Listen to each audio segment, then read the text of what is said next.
All right. Everybody, welcome. This is Cal State Fresno, Africana and American Indian Studies. My name is Dr. Hassan Johnson, and we will be interviewing the infamous X-Clan today, which is an honor to have these brothers here. I want us to do some roundtable introductions, so if we could, starting with my co-questioner and presenter here. What's your name, brother? Peace. My name is Sessad. Okay. Cesar and I will be doing the interview. If we can have the brothers from X-Clan introduce themselves. Indeed. I'm the Grand Verbalizer, Funk and Lesson Brother Jay, one of the founders of X-Clan. And in studio with me, I have one of the other members of X-Clan, Lord Kumu, High Priest from Lindsay Wabanaba Gihanga, a brother-in-arms with me in the Sacred Order of the Sons of Ra as well. And we're honored to be here. Peace. See, my voice ain't even normally like this, but I've been hanging with this brother. Got me ashamed to speak the way I normally speak because his voice is so deep. Anyway, just to kick off, man, you came this past 24 hours, really. It was April 27th, 28th. You performed last night at Fresno State, and then today you did a lecture as well as showed a film on the origins of X-Clan. Can you tell us a little bit about that? Indeed. This has been a conversation that myself and you have had, Dr. Johnson, for a minute about doing something for hip-hop as far as education, setting it up into a format where it's digestible. And we demonstrated that perfectly. The concert last night was perfect. I mean, a lot of the conscious artists coming to see, what the flavor is, from hearing the legend and then what it is today. They want to know what it is. They want to know if the blueprint still exists. And I think we set that in. We get a mixture of classic and new material, which was digested like it was all one. This chemistry that we're working with the Mill Cipher is definitely refreshing the element of what X-Clan was, which is the experience of African science. So the lecture today allowed us to open doors to a little bit of history, let them know that we are human beings. We didn't come down on the mothership and, jump off and start getting into it. We do have a life. We have, I went to high school. I went to clubs. I went to, all of the things that hip-hoppers go to, but I kept a discipline and a regimen on what I needed to grasp. And I had good eldership, which is something that we want to reflect to people, to go reach for the elders before you reach for Google and all of that type of thing. With that, I also want to say thank you for coming to Fresno State, and hopefully we'll be able to see more and hear more about what X-Clan is going to be up to in the future and in the present. I have a question for you in regards to hip-hop. How do you feel about the preservation of hip-hop? There was just about 2 weeks ago, the National Hip-Hop Museum people are trying to put a museum together, and some of the elders, Africa Bambaataa, KRS One, Grandmaster Flash, have boycotted that museum that is really not contributing anything to the legacy of these elders. I want to know how you feel about where hip hop should be headed, or where is that?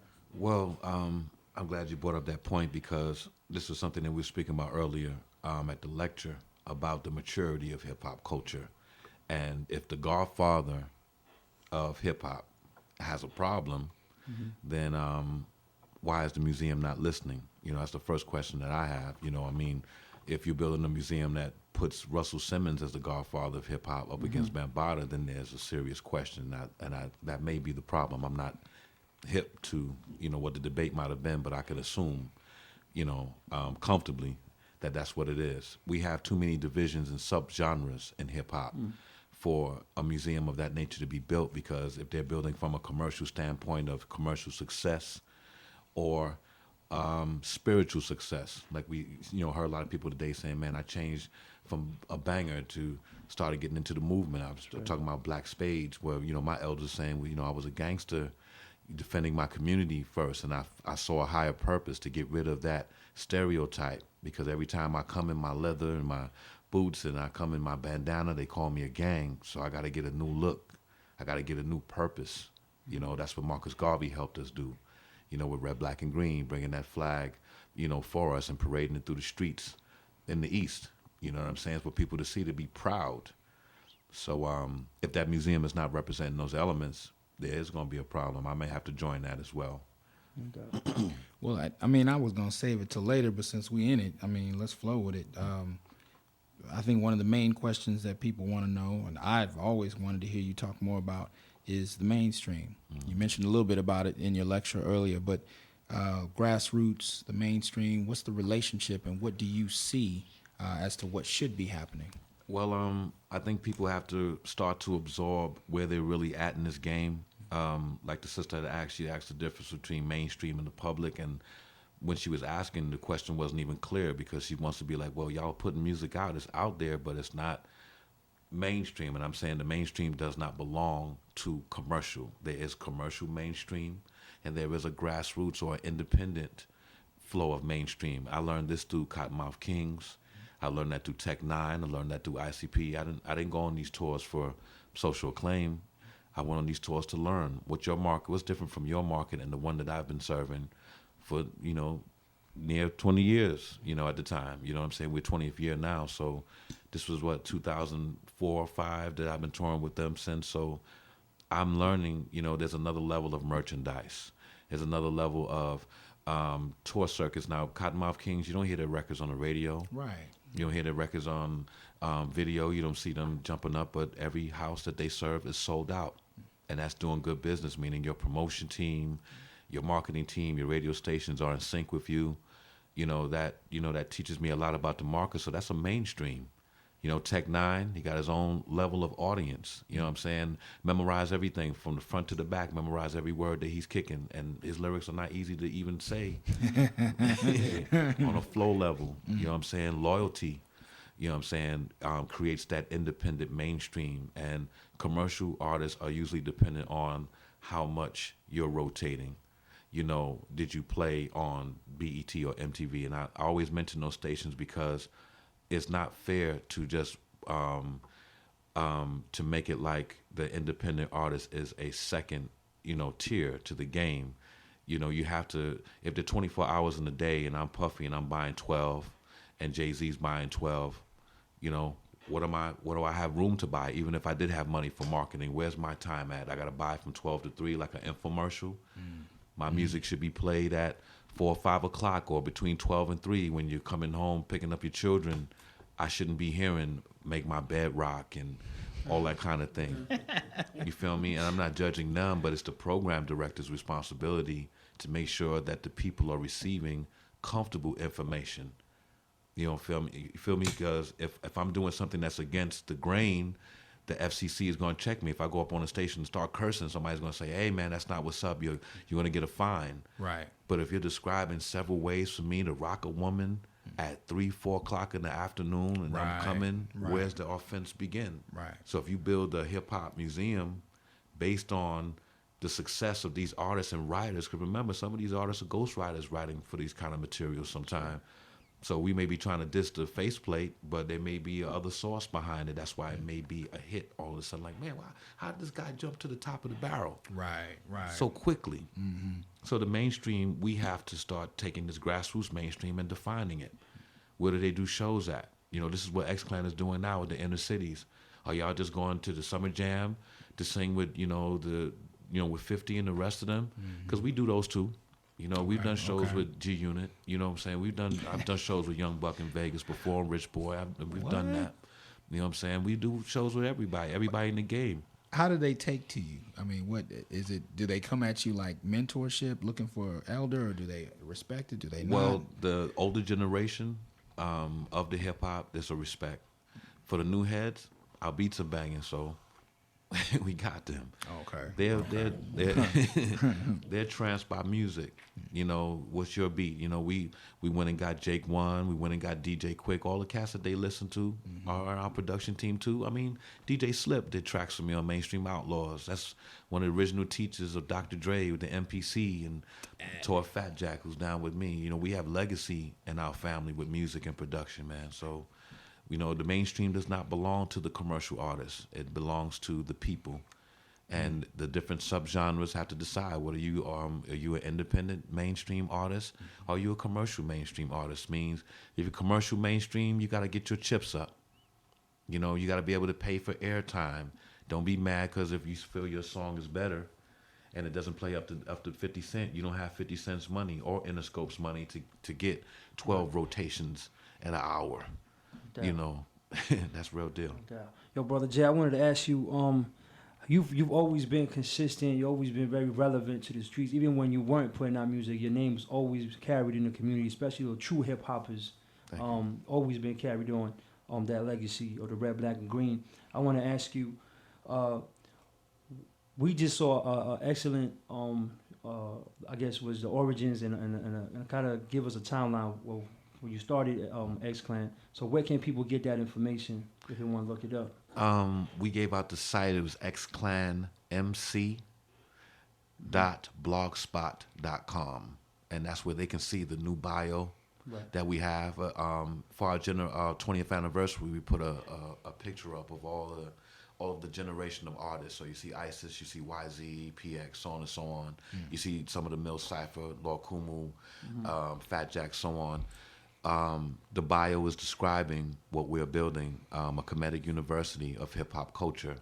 And when I say comedic university, I mean a place that is the nucleus. You know, Kemet was the nucleus of how this planet is learning, the process of thought, manifestation, how to. You know, there's a practice when you study through history and you start uncovering past the technology, you're going to realize that a lot of cultures learn from that nucleus. So we want to refresh that in this new day and age. It's nothing new.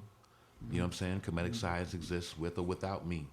But this university dealing with hip-hop culture, showing how the roots and the foundations, the type of courses that we have in this institution are going to be powerful. You know what I'm saying? The artists that come out are not going to be good rappers. They're going to be priests of hip-hop. That's what's up. You understand me? So they're going to know how to have a conversation like this. You imagine 20 artists talking like me, you know, between here and New York, and then go rock a stage of 3,000 people from 60 to, you know, to 4 years old, like the brother was saying. You know what I'm saying? That's a very heavy thing. You know, that's going to be an army of intelligence, you know, and wisdom that's never been seen here. That's excellent. So we can definitely be expecting that. Oh, it's already in motion, my lord. No doubt. One of the teachers is sitting here with me. That's why I introduced him. Okay. You know, one of the teachers is sitting across the table right here. Right. So if we want to take it to another step, and get some more information on X-Clan besides the web of the movie and X-Clan, stuff. of the movie. You'll be able to look at the classes. The classes are functional. We're not all in one building yet. That's what we're working on. Right. To have one set building and an institution. The Sacred Sons of Ra are helping us to raise funds for that. And in exchange, we're placing comedic knowledge on a front line more than ever, because now I have a stronger circle of scholars and scientists. You know what I'm saying? It's not just coming from X-Clan now. It's coming from a full house. So now when we put that out there, we say, well, you want to attend some of the future courses in the university? Go to Brother Lindsay's course. You know, go to Dr. Johnson's class. You know what I'm saying? That he may have off campus in the future. We may be funding that. I use my show funds for all kind of things. I want people to learn Pro Tools and Final Cut so they can start getting in the film industry and sound industry stronger. Everybody ain't rapping. Some cats want to be technical. Some people want to learn what the sister's doing here. You know, what the brother's doing over there. Getting behind that camera, making sure we're capturing all this information. It's a visual age. If we don't respect that and talk about the revolution will not be televised and all that kind of business, we're going to lose, man. Because the enemy is being televised every day in a major way. And they're programming everyone around us to think negative and backwards. We don't even have a taste of what the real way was. We're practicing someone else's way. And whoever that someone is our task in life to find out. If it's an inner demon in us that holds us from success, or if there is an outside force, knowledge of self will dictate that.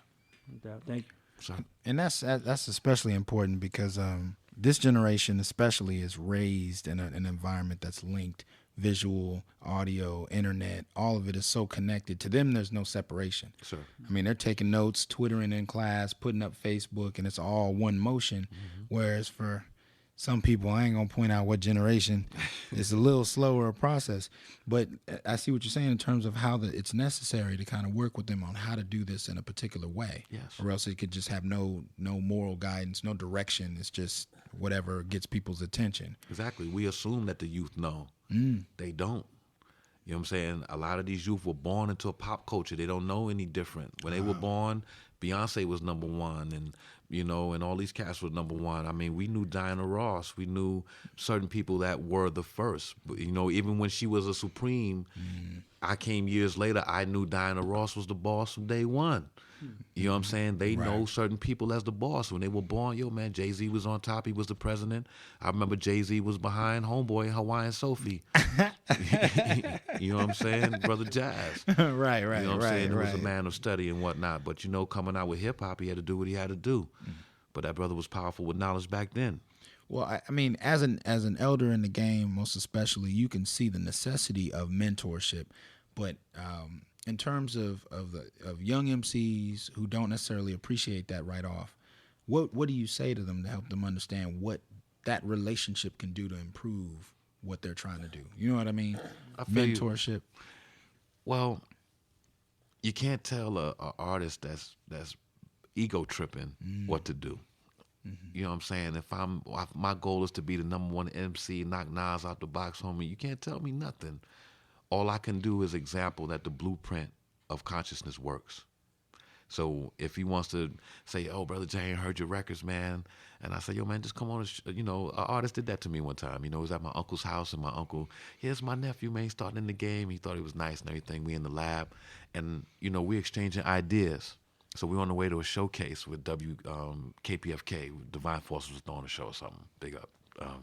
So anyway, brother was coming along like, he thought it was going to be like a little 20, 30 people, gathering and, Zoom and all that type of thing.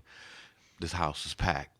Probably about, 1,200 people in here, big situation. He's like, "Man, all these people came to see you and this and that. And, and I say, "Yo, man, you got to improve your knowledge. You really got to put your ear to the street if you feel this hip hop. You can't assume that, you sound like Homeboy on the screen that everybody's hollering about and you think you got it on lock. There's so many different genres now. You look at X-Clan across the board, several genres are enthused by us. It's like being a warrior. If I'm a warrior good in one kingdom and I'm not known in seven, like you said, you're known on the streets even without the music. I have to work on that. I got to make sure my community effort is solid. Right. You know what I'm saying? We celebrating Malcolm X Day and in places where they were scared to throw events and festivals, and we bring in peace. You know what I'm saying? And to do those type of things is the kind of work that artists have to do. Right. You got to be community activists as well. If you're going on tour and you want to get that show and you need $1,000, if your music is dope, I can go ask the cleaners, "Can you sponsor me $100?" If I was a Girl Scout going on a trip and I come in there with my cookies, "Can you sponsor me?" If you are an MC representing your neighborhood and you really are representing the juice of that, you should be able to ask anybody. "Man, I see you in the hood all the time, man. I really like you. Let me put $100 towards your cause." That may buy you on stage before Kanye comes on to get seen in front of people that would never have heard about you ever in life. So they have the power where they don't have to, "I got to write like a gangster because that's all the industry wants." You ain't got to write but what you know about. Right. Stop trying to make an excuse because you want to sound like everybody else. They got them Pumas on. I want to wear them Pumas. You ain't got to wear them sneakers. Put something on your feet that's comfortable enough to walk in and handle your business. I'm sorry. Right. I have it. Right. But it's interesting because I could even see the difference in the philosophy in your performance last night. Like, respect to everyone that came out. It was great. Indeed. We had a number of artists out there that did it. Chicago came out, Proto, The Messenger and his Jewel, Third Sight, K Money. A lot of people came out, and these are local artists here in Fresno that are doing their thing and have something to say. So I appreciated all of it. And we had a little stage set up where everybody performed. But I noticed as soon as it was Brother Jay's, time up, he grabbed the mic, he got off the stage, he walked to the center of the, kind of front area where everybody was. He told them to get out of their chairs, come up, form a cipher around them, and went from there. And I just thought, wow, as many great people that got up there last night, it never crossed anybody's mind to just connect with the people in a certain way. Yes. I think they tried to connect in other ways, and I think they were successful, but there's something particular about you being able to connect with people and just do it in a different way. And I'm just curious, where did that come about for you, that type of performance? I'm a messenger. I'm not a pop star. So if I stood up there like a pop star, you brought me here for an educational exercise. Right. So my show was a microphone workshop. So I said, instead of me treating this like a club, No doubt. you feel me? I said, let's get down and let y'all see me breathe on this mic. Let me let you see when I skip a word and I freestyle it off. Right. And get the crowd involved and come back and say, let me give y'all something to let y'all know where I'm at. It's a workshop. Right. Mistakes happen. Better things happen, but we're bonding. They heard every word that I kicked. They can feel the very breath, the breath control that it takes. Right. They can see that commanding, from the nucleus instead of trying to touch everybody over here and touch everybody over here. I'm here. Angles. Okay. Feel me? That's where we come from. Right. Right. We talk all this comedic science and things of that nature, but if I don't use it, I'm foolish. Okay. You feel me? So if we look what I'm doing pyramid, right? I'm doing pyramid. Yeah, with my hands. People can't see me, but Right. I'm the nucleus. I'm going out to my people. Right. Feel me? Right. That was the workshop. You asked me to come here and demonstrate to these artists what it takes. Presence. You know what I'm saying? Content. Yeah. If I was embarrassed about what I'm saying, I'm going to hold a mic. You know what I'm saying? You feel me? No, I definitely. Most cats are embarrassed about what they're saying on the mic.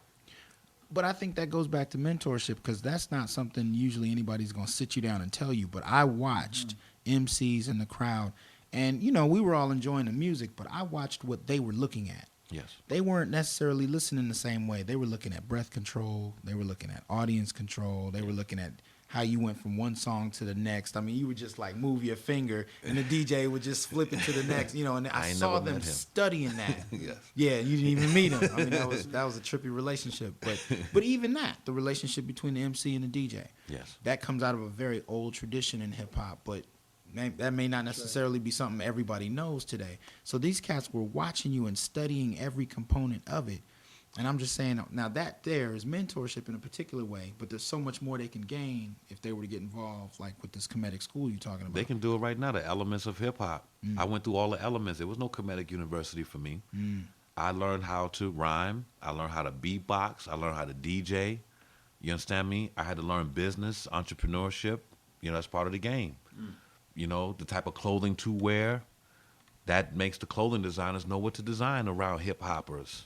You know what I'm saying? We set off a trend of clothing and medallions and beads and all kind of stuff. Right. I practice the elements of hip-hop. They're watching the elements at work. What are you doing so deep that I'm not doing? That was the number one question. They weren't looking at specific. What makes you so much bigger than me?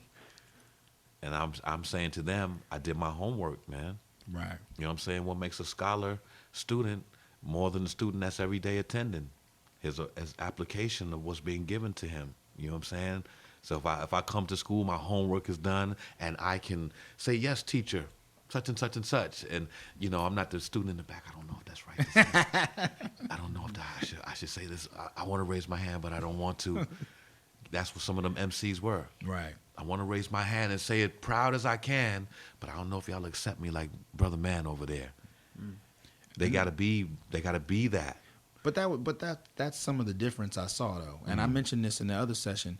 I saw people there 2 or 3 years old to in their 50s, jamming, And one of the other things I noticed is when you went into your repertoire, almost, well, I wouldn't say the new stuff, but the older stuff, obviously, anytime you hit the break, everybody knew what to say. Yes. Everybody knew the part of the song. When the bass line hit, some of us were like, oh, God, this song here, And that's something that the newer artists I could tell were looking at, like, and I'm not even talking about the people that performed last night, but newer artists that I've seen in the last couple of years, you could tell they have difficulty getting the audience involved.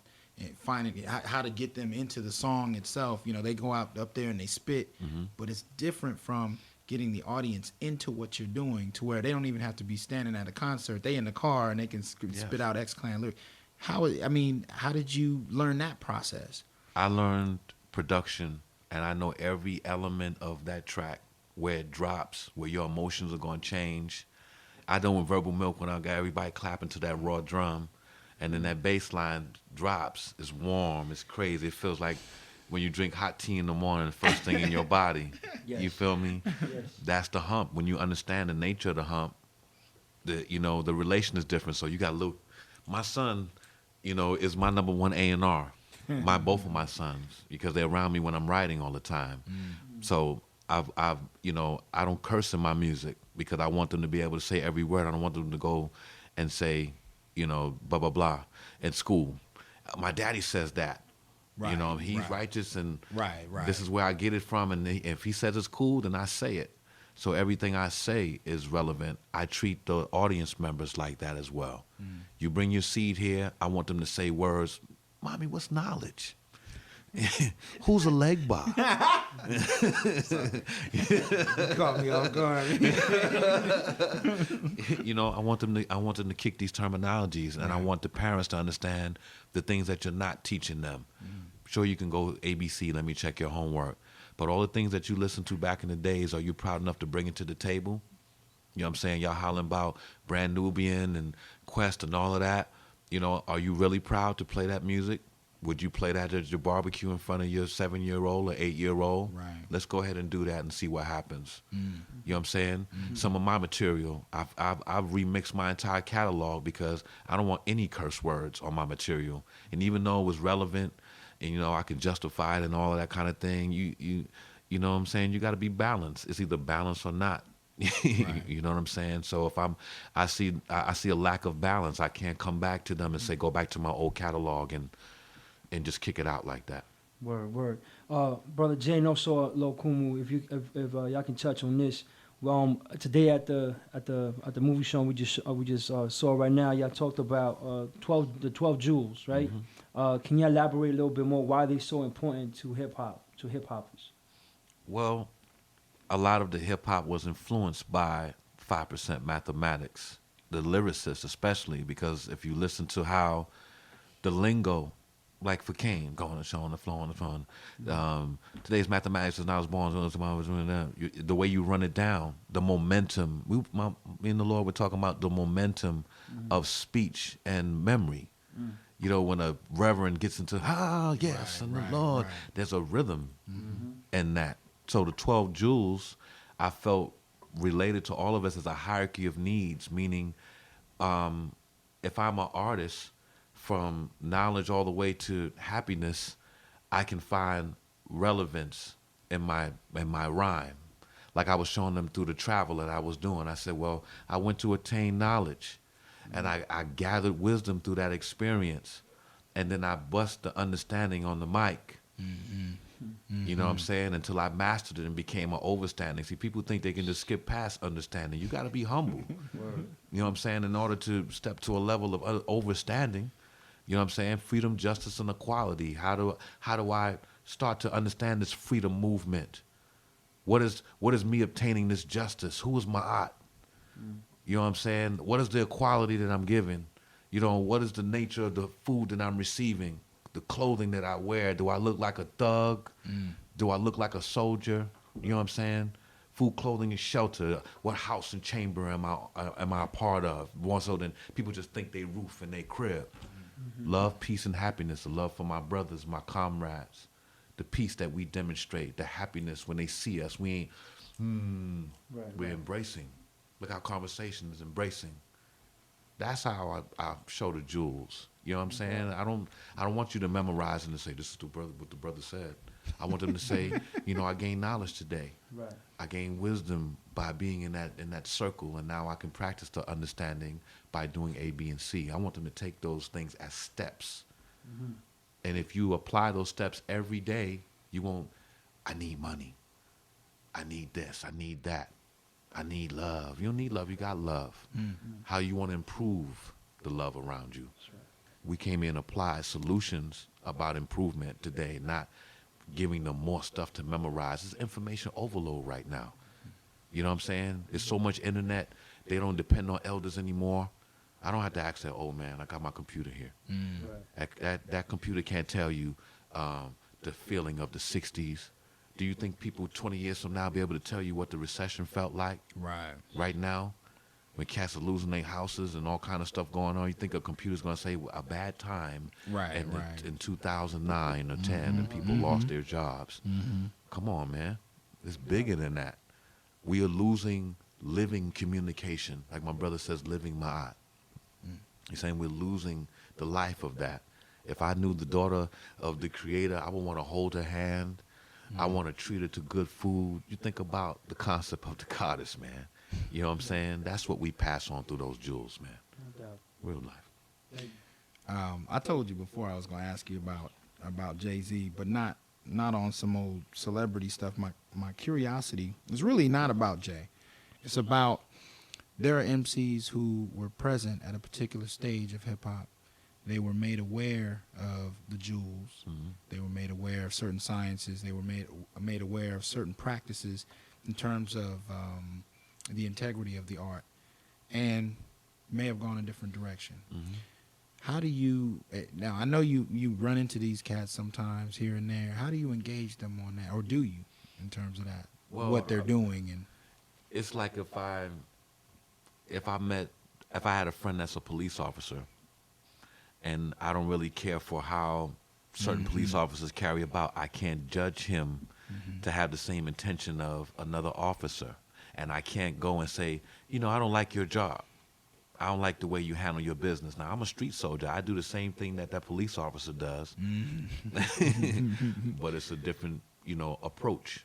You work for city. I work for the people. You know what I'm saying? I don't get paid like you get a paycheck from the city. I go out and find my ways to bookstores or school situations and so on. So I can't come up to an artist and say, yo, man, your rap is whack. You need to change your style up, homie. You know what I'm saying? I got to find the good in that person. Look at Jay-Z. Nobody gambled on him becoming what he is right now. Sure. Nobody would have ever in a million years, the dude who spit on Heavy D's little barbecue thing that time when he first demonstrated he can spit. Like, I'm nice too. And Cass was like, yeah, that's the dude who's the Hawaiian Sophie cat. He can rhyme now. That's where I remembered him from, Yeah, and I said, yo, man, that dude right there is going to be dope. I said, y'all sleeping? Nah, man, Buster. Nah, man, this cat. I said, you better watch him. Because he know how to spend his own bread on his craft. Okay. Feel me? When they doing videos on the boat, he paying for that. His people paying for that. He go to his homeboy and say, yo, man, I need 10 to pay for the video guy or to buy the cameras. He's independent-minded.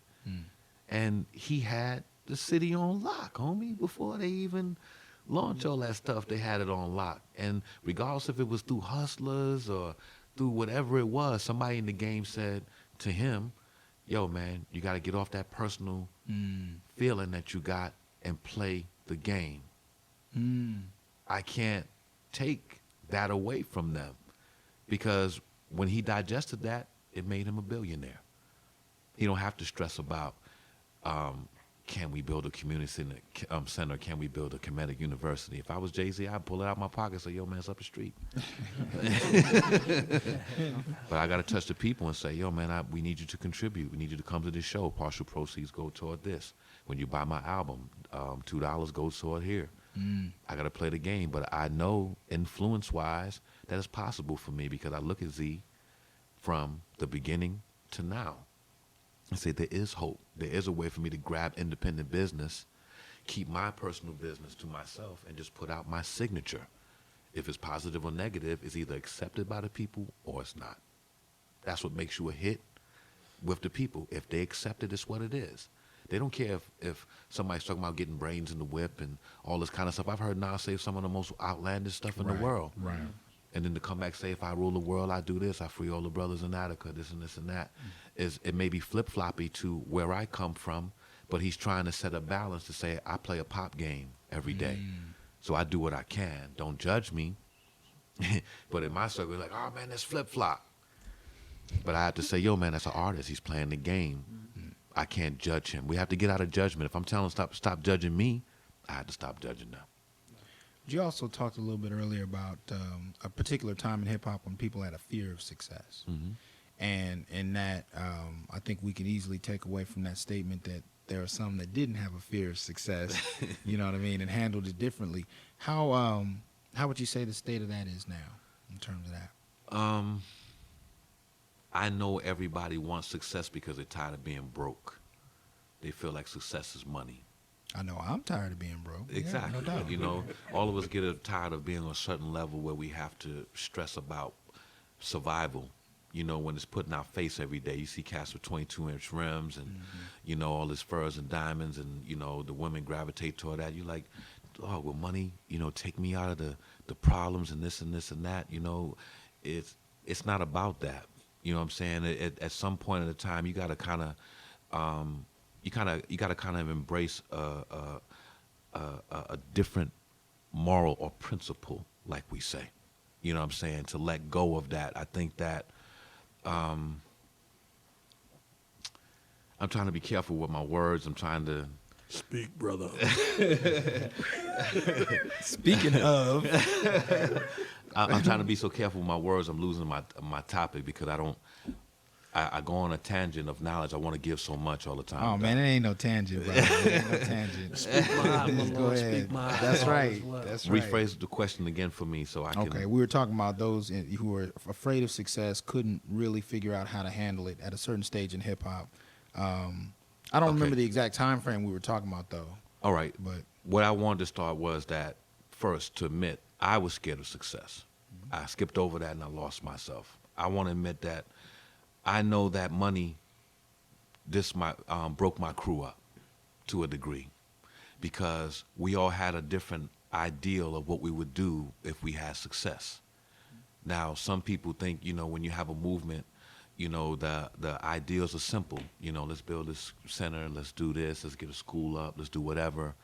But some people are like, come on, man, we made it. That's where, you know, some of the gold and stuff like these dudes be doing. That's Egyptian too. wow. Why are we so out of the loop with success and so on and so on? You know, and that's why I say I try to be careful because I don't want people to think like, I wonder which member of the clan was Jiggy or whatever. Okay. You know what I'm saying? We all had a taste in it because I can afford gold teeth now. You look at my videos, you know, I'm first cat with diamonds and the gold teeth and stuff because I look at the pharaohs and I said, man, my pharaohs got gold all over they situation. The gold is raw. It reflects the light and does this and that. So, you know, you kind of lose focus, man. You know what I'm saying? And when you really catch yourself, you say, man, did success make me do that? Did success make me just come off my square, man, and try to really be on some other business? You know, I can't speak for everybody and they fear, but I can speak of that on myself. That hiatus that I took from music was bigger than my crew ain't getting along. Right. It was like I need to check myself, man. I had to come off herb 7 years and come off liquor 7 years. I went to Dr. Sabi program and regiment. Right. You know what I'm saying? For a long time, man, just to clean my body, get myself right, my mind right.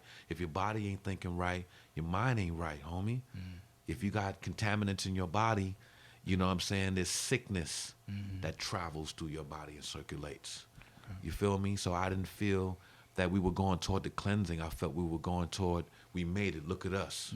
We're now the blueprint and the foundation. Follow this. I don't want that, man. I didn't want that. So I felt that our crew had to break up for a minute. Well, that was actually the other part of what I was going to ask you too, because there's a particular time when, as far as the average X-Clan listener, y'all were prophets. Y'all were like on this pedestal, and you know, if we saw y'all drinking water, like, he's drinking water? Yeah. You know what I mean? You weren't even, you know what I mean? Like, we didn't sign up for that. You know what I'm saying? We black nationalists, man. We like Marines when we first came. When you're a foot soldier, man, you stand up in front of, you know, the elders' chamber, you know, for hours and your feet hurt and things of that nature, man.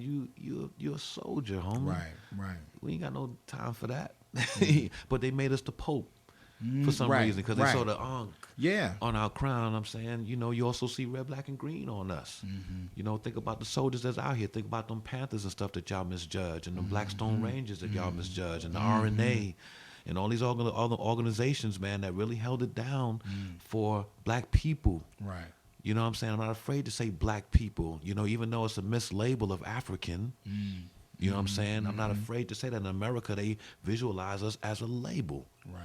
What I'm saying is griot when I speak my lyrics, but they call it rap. You know what I'm saying? You know, I am a griot when I come here. I'm telling the stories of my ancestors, man, with the drum behind me. You know what I'm saying? So, real deal. I wanna ask you, like the Incas believe in this 4 stages in life. First one, you were infant, you're a child. Who are the Incas? The Incas, they were the people, one of the last civilizations of the indigenous people in Peru to be out there. Just for the listeners. Okay. Sorry. Now, thank you for that. And we believe like from you're an infant to 13, you're a child. 13 to 26 is your second circle. You're a student. Man, from 26 to 52, and it goes by multiplication of 13. Once you become 26 to 52, you become a teacher. Now that you're a teacher, and we have the community school, which we hopefully, you know what I'm saying, at least I am very, very, very enthusiastic about getting up on that and letting my people know about that too. What can we expect from you musically? Will you still be activist and also recording? Yes. In that cycle that you speak of, I'm a teacher now, meaning I have to take my responsibilities very seriously. So you'll always see me on this front line here. You will always see me, like he said, stepping out in that crowd, looking these artists in the eyes and say, look at me. Look at the eye of the tiger. You know what I'm saying? Look how I get down on this. I have no fear when I touch my people. They will always see me there. And that's an interesting math that you said, because you said by 13 years old that they are a certain stage. And then when you said 26, doubling that, they are a teacher. You know what I'm saying? Coming cipher, like we talk about understanding and overstanding. Right. See, that's what I do with science and culture. I find the common denominator of it. That's what the X-Clan is, meeting at the crossroads. Yeah, that's what the brother used to say all the time. You know what I'm saying? And it used to be all, you know, hyped the way he kicks it and whatnot, but think about the science. You know what I'm saying? It's meeting at the crossroads. Bring your science here. Let's see where we meet, because we all came from one place at one time. So what did you, when purple was purple and now it's gray over here and brown over there, let's go back to when your people knew it as purple too. That's where I always will be at, man. No doubt. I definitely think that's a different take, because even when I was coming up, every time we thought of X-Clan, it was just pure blackness. Yeah. We ain't dealing with nobody else. It's just blackness. You need to deal. But we often didn't understand the context y'all came out of. If you hadn't been to New York and seen how people lived, you wouldn't get it. And most of us who grew up in Cali listening to X-Clan, it was a different experience. My first visit, seeing how many different kinds of people are living almost on top of each other in Brooklyn. It's just packed. Yes. So there's so much more interaction. But out here where everything's spread out, I'm thinking, okay, X-Clan, it's just all about this one slice over here. Was that ever an issue? Like when you guys went around and you had to actually explain that things are not the way you guys are imagining it. It's a lot more complex. Well, it wasn't too difficult because people out here knew police brutality. That's true. You feel me? Definitely. People out here knew movement. You know what I'm saying? Very strong, the Panthers in Oakland. Very strong, a lot of organizations, grassroots organizations out in, you know, Los Angeles, so on and so on. So it wasn't too difficult. You know, the funk helped us relate to the people of California. You know what I'm saying? Right. You know what I'm saying? Because they were very heavy into musicianship, more so than just saying George Clinton Parliament. There were a lot of artists who were doing funk. Roger. Yes, exactly. So we were using it, you know what I'm saying, and teaching from it, which was something like, okay, y'all got what the OGs of our neighborhood, you know how they say bastards of the, what was it, bastards of the show about the Crips. Bastards of the party. Bastards of the party. Right. We are the fathers and the mothers, you know what I'm saying, of these, what they call bastards. They were bastardized because our leadership was taken out of the neighborhoods. Right. So they did relate with what that was. We were bringing the father and the mother home with this music out here. So we didn't really see a problem in relation. It just was a matter of letting them know that we were here. We had a major record label at the time, so it was very easy for them to see that we were here because we can use those funds to make that happen. I think that's why a lot of major labels kind of back off those kind of groups, because you have such a heavy influence. You know what I'm saying?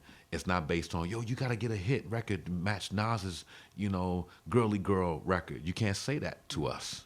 Right. You feel what I'm saying? We have to continue to relate to these people the way that we started. So that's why we start losing a lot of that support.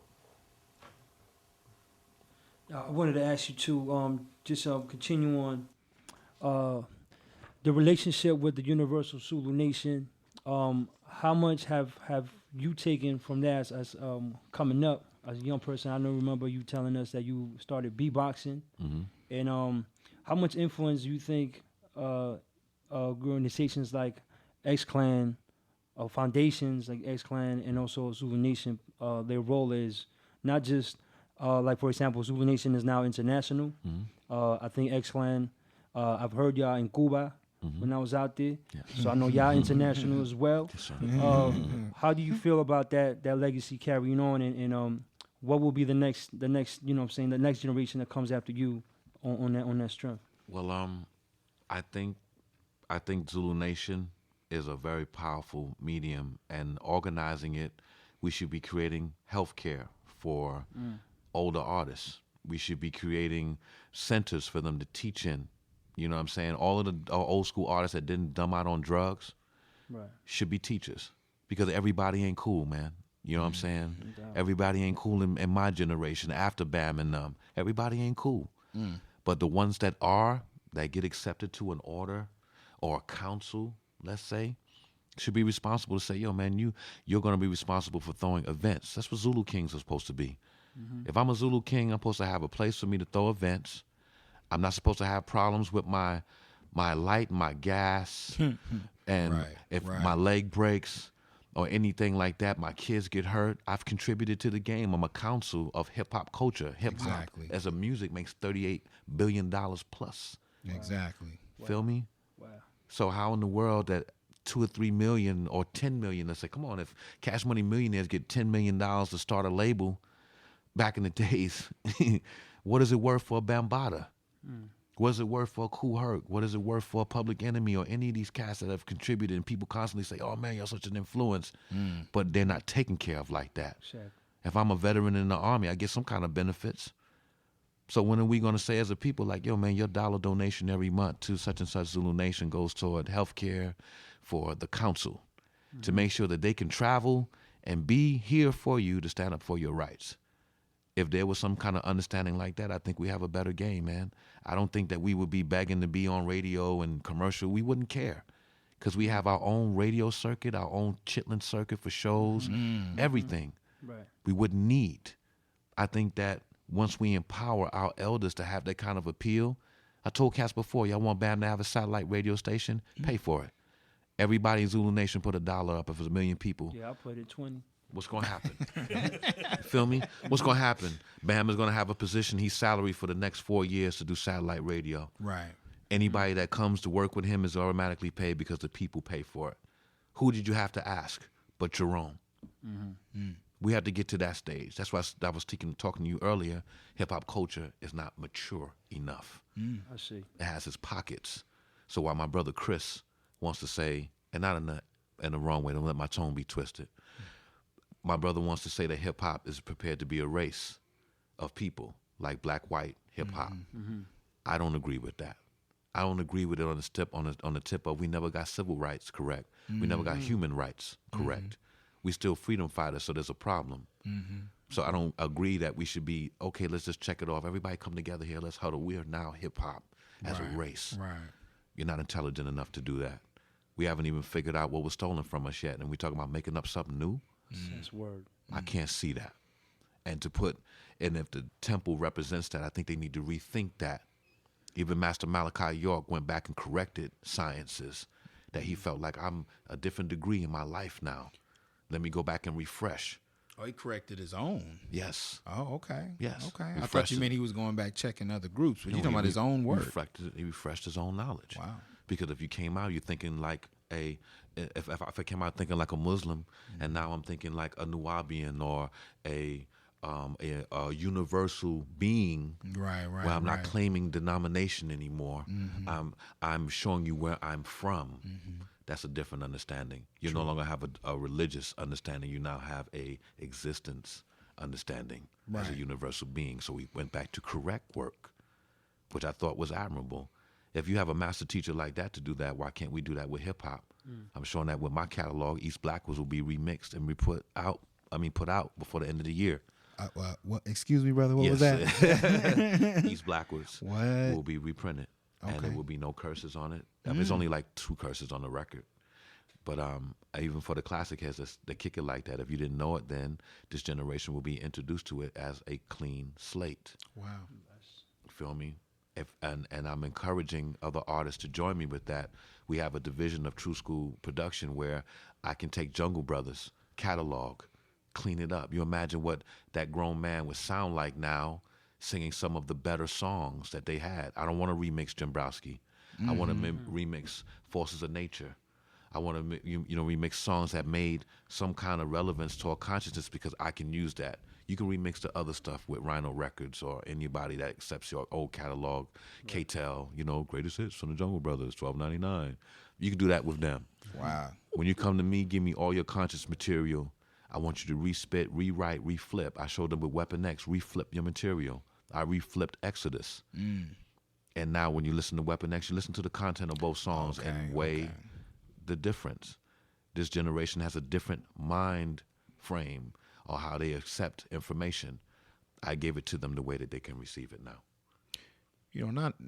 I remember when Jay did the Black Album and he had it opened up where all these DJs were just remixing his songs and whatnot.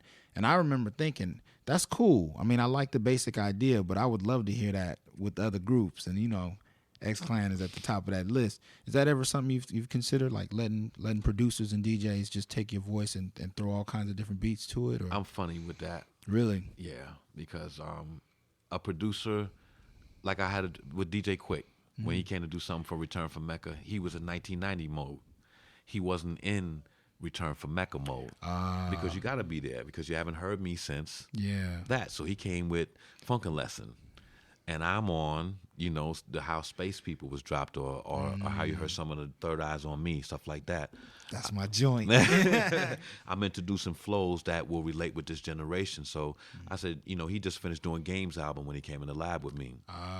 And I said, well, you might as well just give me the beats that you didn't use. And he said, well, I didn't know. Let me hear some of the album. And I showed him some of Return from Mecca. He erased what he had and made a beat right there on the spot. For us off that dope MP that he got, the mahogany gold MP, and banged a new joint right there, and that was Brother on Return from Mecca. He had bust a joint, and I wrote the joint right there, and the streets bang that. I mean, cats tell me all the time I don't sing it enough at shows for them, but they got so much favorites off our new catalog now. It's hard for me to sing that and the classics within 40 minutes, an hour that I have. When I'm doing Beyonce level 2 hours, then they can come see me. That's an ill process, though. I've sat in the studio with you and DJ Fat Jack. Yes, sir. Man. It's a process. I bang my producers, brother. I bang them, you know what I'm saying? Because when that quality comes out, you got to be classic. We were sampling with X-Clan. So I already know people like Atomic Dog, people like Billy Squire, Big B, people like, who else were we using on there? Kissing My Love by Bill Withers on Tribal Jam, Fela Kuti.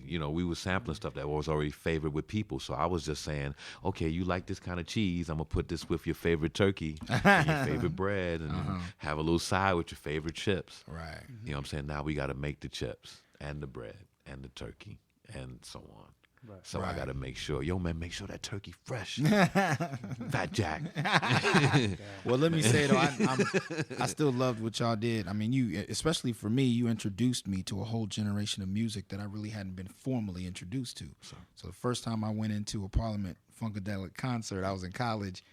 And, I heard a couple of the songs, Atomic Dog, whatever, but I wasn't ever formally introduced to that catalog. Yes. And when they got up and performed, I was like, X Clan. I mean, you know, I could hear it and I could identify, and that created a relationship with the elders in the audience and myself, because they were vibing off what was originally done, and I was vibing off of, I heard that. Yes. Now, you know what I mean? So I love the fact that you guys did it the way you did for the time, because it helped us. Yes, sir. You know, it was a sample time, brother. I was a breakologist. I'd be at every record shop with the portable record player, playing every record in the thing, and leave there with 20 in my bag. My DJ would leave with another 20, and we going right to the lab. Our lab was 2 turntables and an 8-second sampler on a mixer, homie. We didn't have equipment.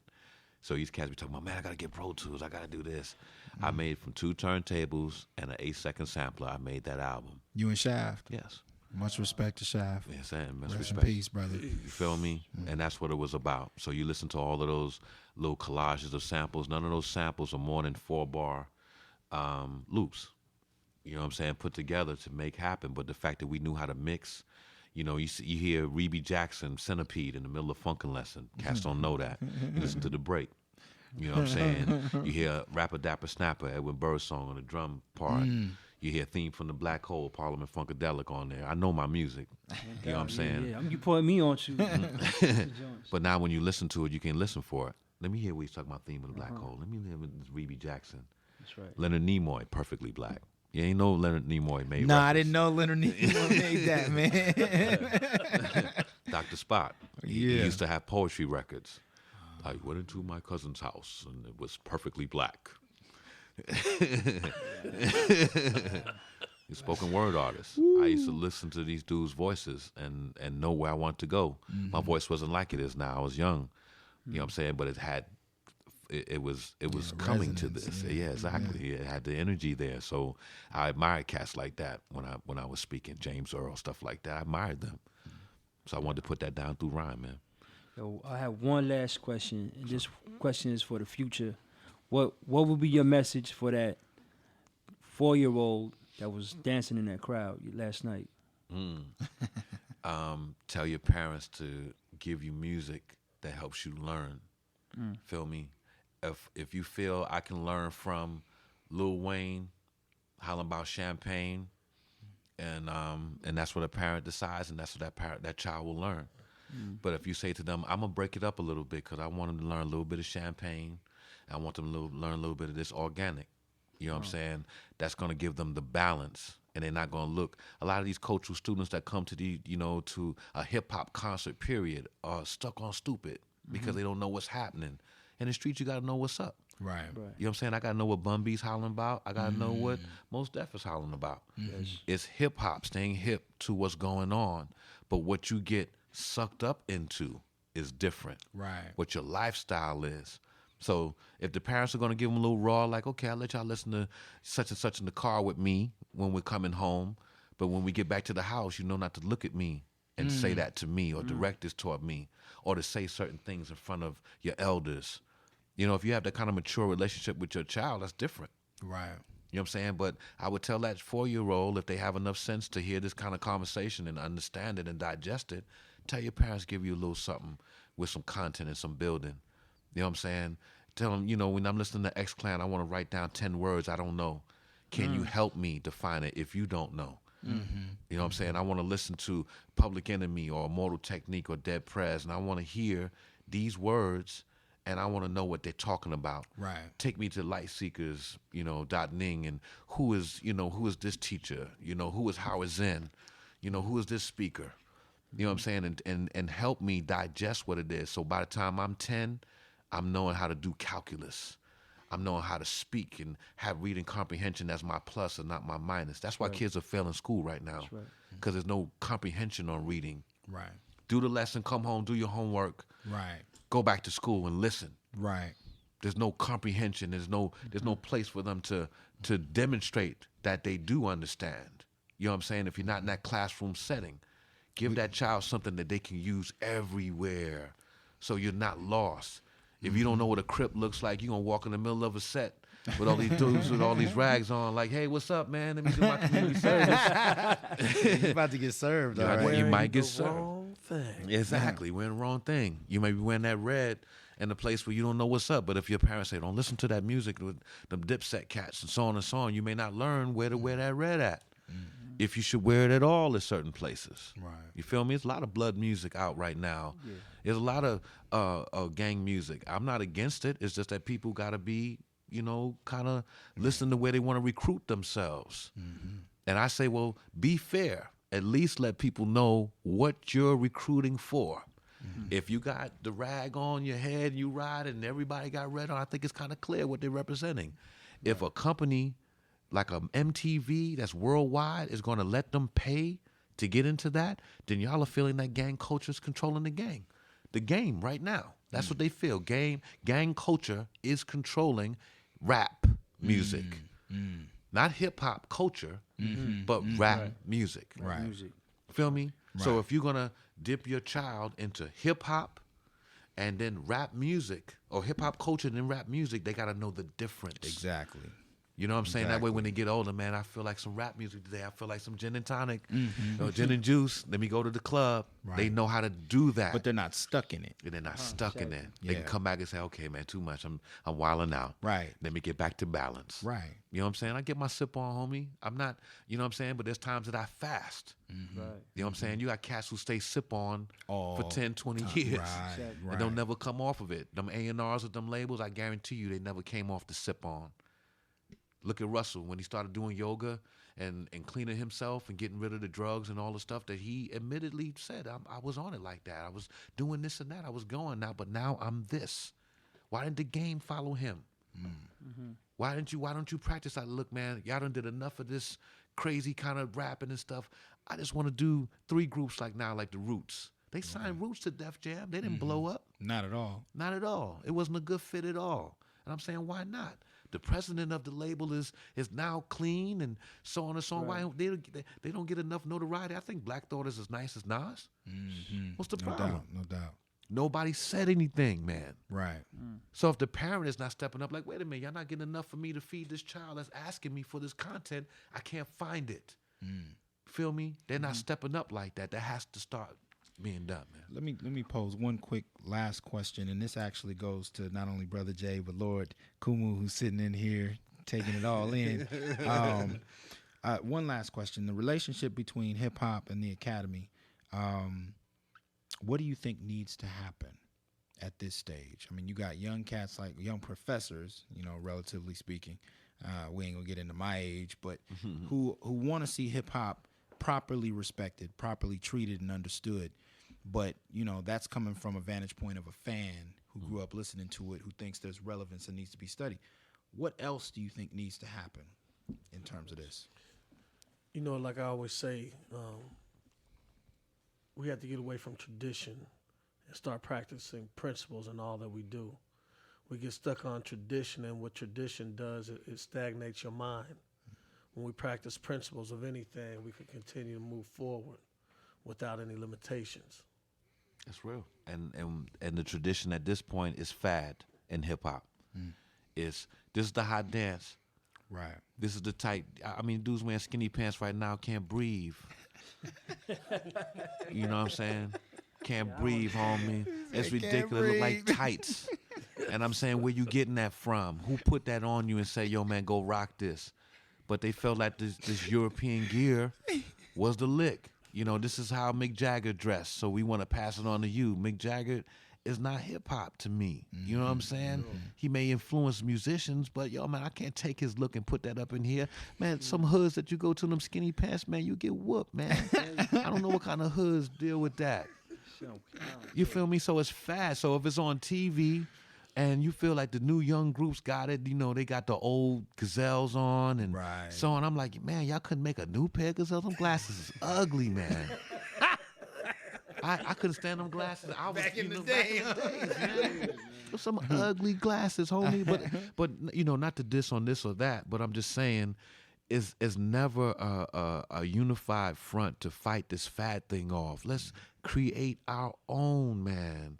You know, when the clothing companies with FUBU was out, they were creating a look for us. Carl Kanai, all these people were creating a look for us in hip-hop culture, something that was fair to say when you step up to the house, they're not going to turn you away because you look like you from the middle of the hood with a stocking cap on and so on. Start to learn how to dress. You know what I'm saying? A lot of cats now we're doing shows in temples now. Right. You know what I'm saying? Which is going to set off a new style of dress.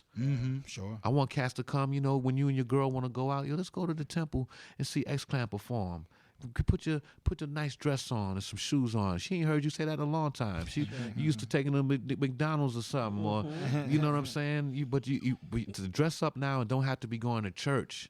You're on a hip hop function with some fly kicks on. You ain't got to wear the shoes that click. Wear the shoes that they got so much gear out right now. Sure. Wear it. You know what I'm saying? Get involved. Learn how to make money, be a part of society. You live in America. You don't live in the bush picking berries and stuff, man. You live in America. You got to make some cheese up in here. When you make cheese, you have less excuses. But keep your principle, for the seal of the dollar will take your head, man.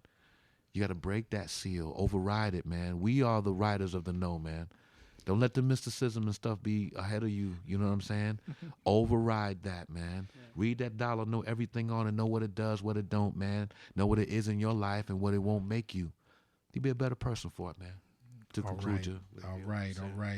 90.7 KFSR, interviewing X-Clan. They in here dropping it.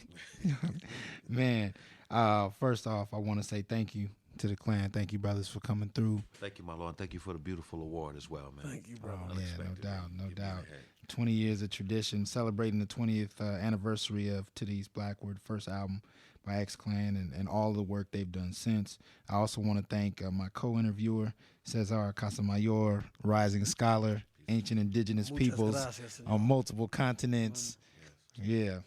Also, on a slightly different tip, I also want to say rest in peace, Sugar Shaft, Professor X, and as of recently, last week, Guru of Gangstar. I want to just acknowledge real quick the brother's contributions. So peace to him and all that, and all the travels he's going through at this point. Last, I wanted to thank the IRA, instructionally related activities, associated students. I want to thank College of Social Sciences, and most particular Africana and American Indian Studies, for allowing us to do this, and hopefully we can do it again next year. All right. Peace. Peace. Peace. Thank you, brothers.